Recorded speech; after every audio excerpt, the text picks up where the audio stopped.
Bisa kita awal informasi hari ini di mana kebakaran terjadi di asrama polisi di Jalan Purnawirawan, Kelurahan Karanganyar, Tarakan, Kalimantan Utara pada Sabtu dini hari.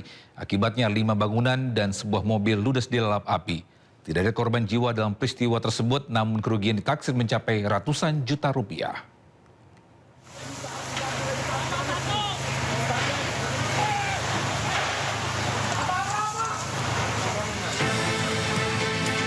Kobaran api melalap asrama polisi di Jalan Purnawirawan, Kota Tarakan, Kalimantan Utara.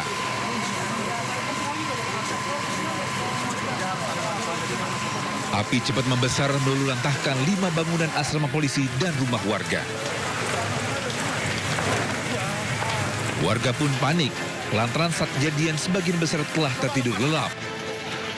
Kobaran api juga membakar 1 unit mobil yang terparkir di depan bangunan yang terbakar. Sebelum kebakaran ada terjadi ledakan terdengar atau gimana?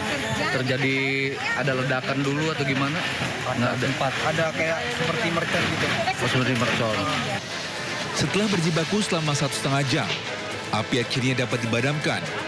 Proses pendinginan dilakukan petugas lebih dari 2 jam. Sejauh ini penyebabnya apa, Pak? Ya untuk sementara masih didalamin oleh penyelidikan oleh polisi. Sudah digaris lain oleh polisi, akan didalamin dan diselidiki oleh polisi. Penyebabnya apa kita belum tahu. Tidak ada korban jiwa, kerugian diperkirakan ratusan juta rupiah.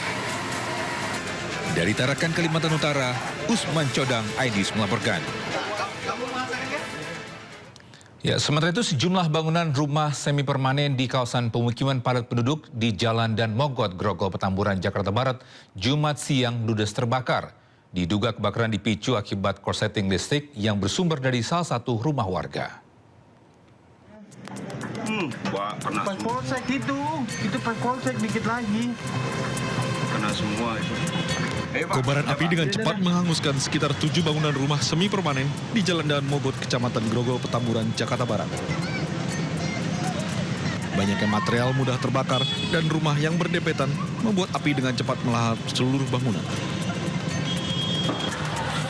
Warga dan petugas pemadam kebakaran berjibaku memadamkan kobaran api.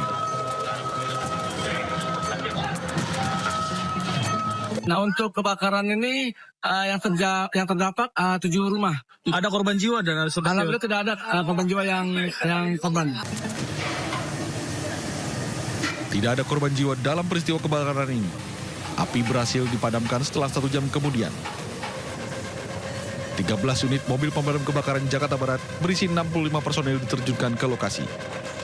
Dari Jakarta, Miftah Nurgani, iNews melaporkan. Pemirsa, waspada pelaku curanmor bersenjata api kian nekat beraksi saat siang hari. Terpergok saat beraksi, seorang pencuri motor menodongkan pistol ke arah warga yang mengejarnya di Jalan RE Marta Dinata, Ciputat, Tangerang Selatan. Dalam video amatir yang viral di media sosial, sejumlah warga mengejar seorang pria yang berupaya mencuri motor di Jalan RE Marta Dinata, Ciputat, Tangerang Selatan, Banten. Saat pengejaran, pelaku sempat menodongkan senjata api ke arah warga di jalan raya. Pelaku berhasil kabur usai dijemput pelaku lainnya. Meski kunci motor sempat dirusak, beruntung tak berhasil digondol pelaku. Polisi yang dapat laporan menemukan kunci letter T yang ditinggal oleh pelaku. Yang bersangkutan mengacukan sebuah bentuk yang diduga senjata api yang berhasil kami amankan. Alhamdulillah juga kendaraan tersebut, kendaraan bermotor yang akan dibawa tidak berhasil dibawa oleh pelaku. Sementara itu, berbekal rekaman video amatir, Polsek Ciputat Timur masih melakukan pengejaran terhadap para pelaku. Dari Tangerang Selatan, Banten, Nunung Purnomo, iNews melaporkan. Ya, sementara itu keributan antara pengemudi ojek online dengan sejumlah pengemudi ojek pangkalan terjadi di depan stasiun Duri, Tambora, Jakarta Barat. 2 pengemudi ojek pangkalan melakukan pemukulan terhadap pengemudi ojek online.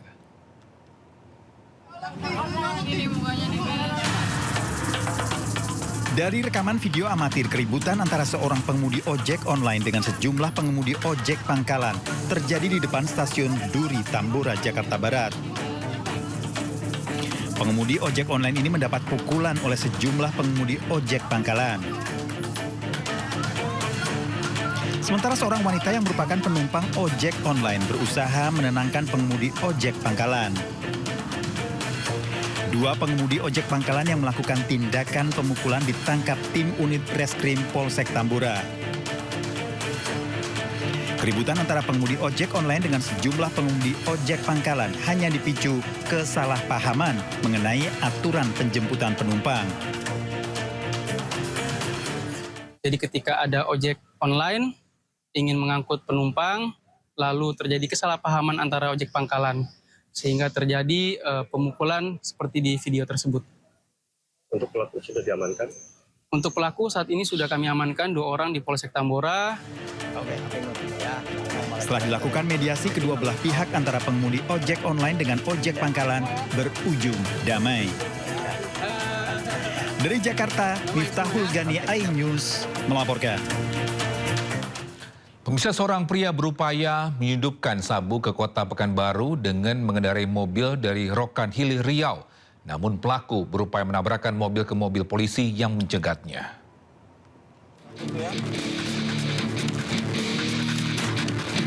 Tim Satuan Reserse Narkoba Polres Rokan Hilir, Riau meringkus seorang pria yang akan mengantarkan narkoba jenis sabu seberat 79,98 kg menuju kota Pekanbaru. Pelaku berusia 41 tahun dicegat polisi saat melintas di Jalan Raya Bangko. Pelaku menabrak mobil polisi sebelum dilumpuhkan. Polisi melakukan pemeriksaan terhadap mobil pelaku. Ditemukan 5 kardus berukuran besar yang berisi 80 bungkus sabu. Ternyata pelaku seorang residivis narkoba yang pernah menjalani hukuman 3 tahun. Sabu dengan narkoba 88,901,8 gram atau 88,9 kg dan berat besi 79.149 gram atau 79 kg. Tersangka terancam hukuman 20 tahun penjara atau hukuman mati. Sementara polisi memburu pemesan sabu di kota Pekanbaru. Dari Rokan Hilir, Riau, Dedi Iswadi, iNews melaporkan. Kita ke informasi selanjutnya, pemirsa, diterjang gelombang tinggi, satu kapal tongkang yang mengangkut ribuan batang kayu dari Sumatera Barat terdampar di pantai Tanjung Setia, pesisir barat Lampung. Sebanyak 5.000 kubik kayu hutan berserakan di sepanjang pesisir pantai. Diameternya kurang lebih 2 meter ini guys. Besarnya benar nih, luar biasa besar. Dan banyak sekali sampai ke ujung sana berserakan, tumpah. Diterjang badai semalam. Ya.